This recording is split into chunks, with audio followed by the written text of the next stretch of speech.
Na tunaendelea na taarifa nyingine ambapo matajiri na watu wenye uwezo wamehimizwa kusaidia taasisi zinazowafikia watu masikini, wanyonge, wazee na yatima ili kuwapa faraja na kuwekea fungu bora mbele ya Mwenyezi Mungu. Amur Khamis ametuandalia taarifa hiyo kwa kina zaidi.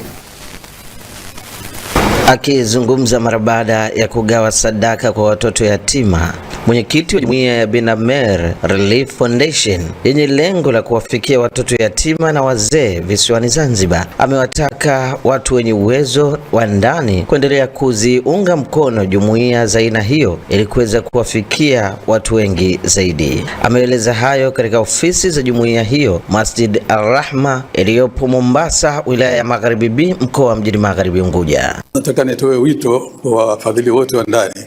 Maana sisi mara nyingi tunafikiria kwamba tunapounda jumuiya hizi ni kutafuta ufadhili wa nje tu.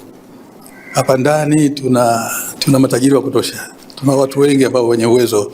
Si lazima uwezo mkubwa, kwa sababu leo tumeanza. Huyo mfadhili wa leo si tajiri, lakini ana moyo tu wa kutoa.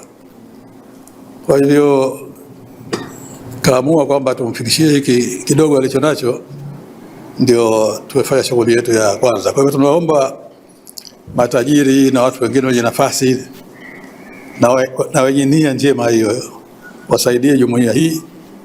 Katibu wa jumuiya hiyo Khamis Amer Haji akawahimiza Waislamu kuchangamkia fursa ya kuwasaidia watoto yatima ili kujiwekea fungu mara baada ya kufariki. Kubwa kuambia ni rahisi tu kwamba fanyeni biashara Allah.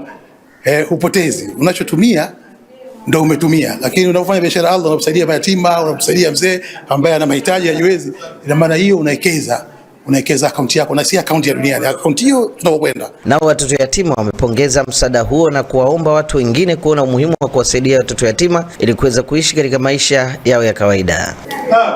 Wenye uwezo na waombea wawe na moyo kama huu, wasaidie mayatima, manake yani yatima ukimsaidia yani una fungu kubwa kwa Mwenyezi Mungu. Ili watusaidia pesa zao wataziona mbele za haki, watajaliwa na wao wa nini. Jumuiya ya Bin Amer Relief Foundation ina miezi 6 toka kuanzishwa kwake yenye lengo la kuwafikia wazee na watoto yatima visiwani Zanzibar. Amur Khamis, ZCTV habari.